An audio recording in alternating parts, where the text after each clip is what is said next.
Hi friends, new dreams കിച്ചൻ്റെ പുതിയ വീഡിയോയിലേക്ക് എല്ലാവർക്കും സ്വാഗതം. ഞാൻ കഴിഞ്ഞ ദിവസം ഒരു വെറൈറ്റി ചിക്കൻ്റെ വീഡിയോ ഇട്ടിരുന്നു. അതിൽ നിന്ന് ഞാൻ ലെഗ് പീസ് എടുത്ത് മാറ്റിയതാണിത്. ഞാനൊന്ന് ഫ്രൈഡ് റൈസ് ഉണ്ടാക്കാമെന്ന് വിചാരിച്ച് എടുത്ത് വെച്ചതാണ്. അപ്പോൾ അത് നിങ്ങളുമായിട്ടൊന്ന് ഷെയർ ചെയ്ത് പോകാമെന്ന് വിചാരിച്ച്. ഞാൻ നേരത്തെ ഫ്രൈഡ് റൈസിൻ്റെ വീഡിയോ ഒക്കെ ഇട്ടിട്ടുണ്ട്. അതുകൊണ്ട് അധികം ബോറടിപ്പിക്കാതെ പെട്ടെന്ന് തന്നെ അങ്ങ് ചെയ്യാമെന്ന് വിചാരിച്ച് അങ്ങനെ നമുക്ക് വീഡിയോയിലേക്ക് കിടക്കാം. ഇതിന് 2 ഗ്ലാസ് റൈസാണ് ഞാൻ എടുത്തിരിക്കുന്നത്. ഇത് കുറച്ച് നേരം നമുക്ക് വെള്ളം ഒഴിച്ച് കൂത്തിടാം. അതിനുശേഷം അരമണിക്കൂറിന് ശേഷം നമുക്കത് വേവിച്ചെടുക്കാം. ഫ്രൈഡ് റൈസ് വെക്കാൻ ആവശ്യമായ ബീൻസ്, ക്യാരറ്റ്, 4 സവാള, ഇഞ്ചി, പച്ചമുളക്, വെളുത്തുള്ളി എന്നിവയാണ് ഞാനിവിടെ എടുത്ത് വെച്ചിരിക്കുന്നത്. ബിരിയാണി അരി വേവിച്ച് ഊറ്റി വെച്ചിരിക്കുകയാണിത്. പല വീഡിയോയിലും ബിരിയാണി അരി വേവിക്കുന്നതൊക്കെ ഞാൻ ഇട്ടിട്ടുണ്ട്. അതുകൊണ്ടാണ് സെപ്പറേറ്റ് വേവിച്ചെടുക്കുന്നതെന്നും കാണിച്ച സമയം കളയണ്ടെന്ന് വിചാരിച്ചത്. സവോള സൺഫ്ലവർ ഓയിലിൽ വഴറ്റി എടുത്ത് വെച്ചിട്ടുണ്ട്. ഇഞ്ചി, വെളുത്തുള്ളി, പച്ചമുളക് എന്നിവ ചോപ്പറിൽ ചോപ്പ് ചെയ്തതും, പിന്നെ ബീൻസ്, ക്യാരറ്റ് എന്നിവ ചെറുതായി ആവി കയറ്റി വെച്ചിട്ടുണ്ട്. ഇനി നമുക്ക് തയ്യാറാക്കിയെടുക്കാം.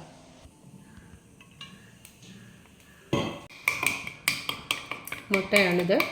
കുരുമുളക് പൊടി, ഇത്തിരി ഉപ്പും ചേർത്ത് നന്നായിട്ട് ഉടച്ചെടുക്കുക.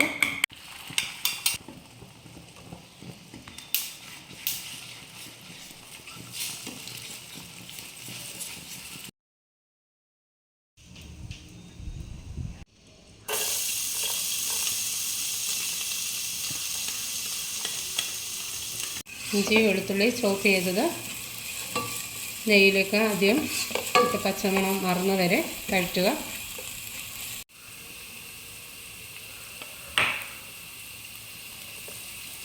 അതിനുശേഷം കുറച്ച് സവാള ഇട്ട് വഴറ്റുക.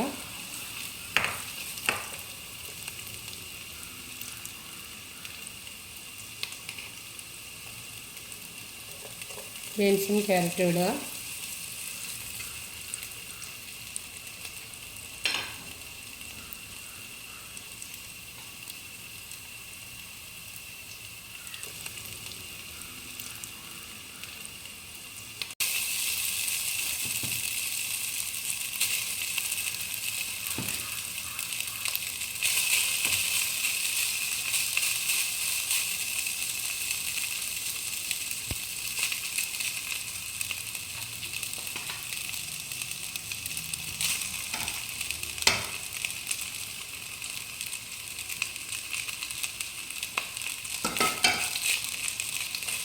ഇത്തിരി മുട്ട വറുത്ത് വെച്ചത് അതിലേക്ക് ചേർക്കാം.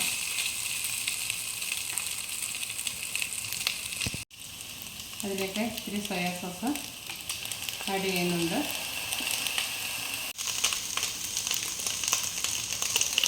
വീണ്ടും ഇത്തിരി ബിരിയാണി അരി കൂടി ഇട്ട് കൊടുക്കുക.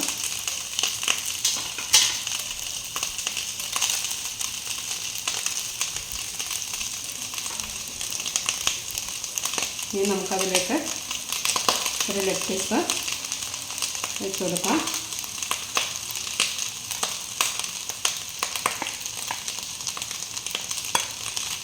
സവാള വഴറ്റിയത്,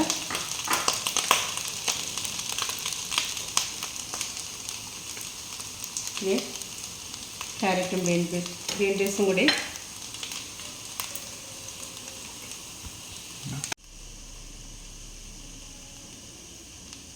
അങ്ങനെ ഓരോന്നും വീണ്ടും പഴയതുപോലെ ഇത്തിരി സോയാ സോസ് കൂടി ഒഴിച്ച് കൊടുക്കണം. ഒരുപാടായി പോകരുത്.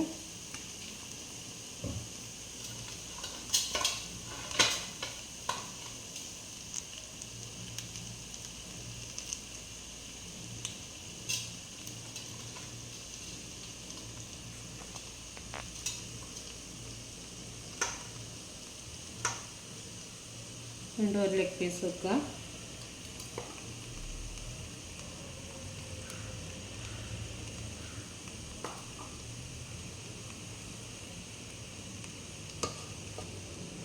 നമ്മൾ ഒരു 4 പേരൊക്കെ വരികയാണെങ്കിൽ ഏറ്റവും നല്ലത് ഇങ്ങനെ ഗസ്റ്റൊക്കെ വരുമ്പോൾ കൊടുക്കാൻ നമ്മൾ വീട്ടിൽ തന്നെ ട്രൈ ചെയ്ത് കൊടുക്കുന്നത് നല്ലതാണ്. അങ്ങനെ അടിപൊളി ഫ്രൈഡ് റൈസ് ഇവിടെ റെഡി ആയി കഴിഞ്ഞു. എൻ്റെ വീഡിയോ ഇഷ്ടമായെങ്കിൽ സബ്സ്ക്രൈബ് ചെയ്യുക, ലൈക്ക് ചെയ്യുക, കമൻറ്റ് ചെയ്യുക. അപ്പോൾ അടുത്ത വീഡിയോയുമായി കാണുന്നവരെ ബൈ.